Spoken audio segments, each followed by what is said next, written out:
Please,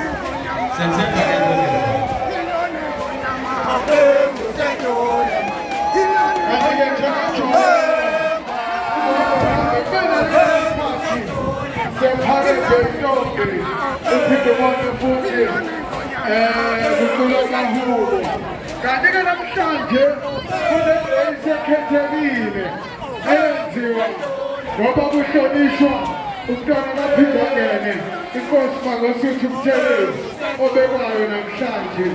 Sengiyasho ukuthi umntwana uyazenzela into yayo kodwa asizokuphumela esemthethweni.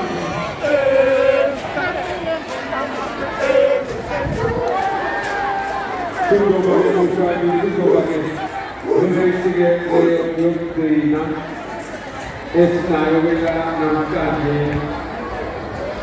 a